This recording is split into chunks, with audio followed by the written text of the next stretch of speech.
जैसा नाम वैसा काम। मोहन यादव की कृष्ण नीति से कांग्रेस भी हैरान। राज्यसभा चुनाव में बीजेपी ने जिताए अपने तीनों उम्मीदवार।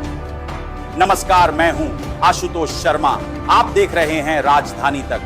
दोस्तों, राजनीति में जो दिखता है वो सिर्फ एक हिस्सा होता है। अगर आपने राजधानी तक को फॉलो नहीं किया है तो अभी फॉलो कर लीजिए, क्योंकि यहां हम सिर्फ खबर नहीं, खबर के पीछे की राजनीति भी समझते हैं। क्या राज्यसभा चुनाव में सिर्फ वोटों का गणित जीता है? क्या बीजेपी नेताओं का आत्मविश्वास यूं ही था? क्या वजह थी कि मतदान से पहले ही बीजेपी के नेता लगातार दावा कर रहे थे कि तीनों उम्मीदवार जीतेंगे? और सबसे बड़ा सवाल, जब विपक्ष अपने आंकड़ों पर भरोसा जता रहा था, तब बीजेपी इतनी निश्चिंत क्यों दिखाई दे रही थी? दोस्तों, राज्यसभा चुनाव का परिणाम अब सामने है। बीजेपी के तीनों उम्मीदवार जीत चुके हैं। कांग्रेस की उम्मीदें धरी रह गईं।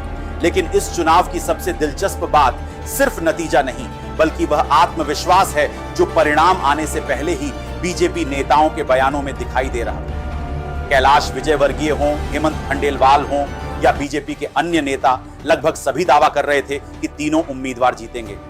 उस समय राजनीतिक गलियारों में एक ही सवाल था, आखिर जीतेंगे कैसे?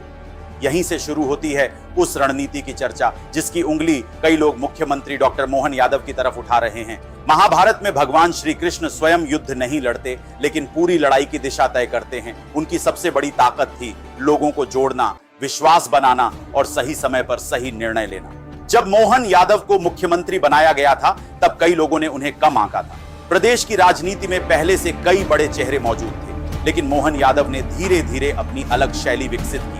उन्होंने पहले अपनी साफ सुथरी छवि को मजबूत किया, फिर सरकार और संगठन के बीच बेहतर तालमेल बनाने पर काम किया। जिन नेताओं और कार्यकर्ताओं में कहीं न कहीं नाराजगी थी, उन्हें भी साथ लेकर चलने का प्रयास किया। राजनीति में यही तो सबसे कठिन काम होता है, सबको साथ लेकर चलना। श्री कृष्ण की तरह उन्होंने भी शोर मचाने के बजाय लोगों को जोड़ा, विश्वास बनाया और समय आने पर सही निर्णय लेना।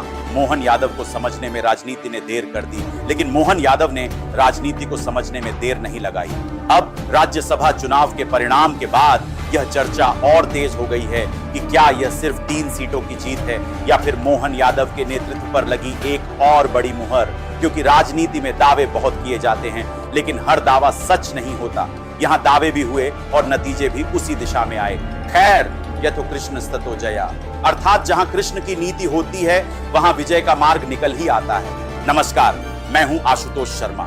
खबर तो सब बताएंगे, राजनीति हम बताएंगे। राजधानी तक को सब्सक्राइब करना न भूलें।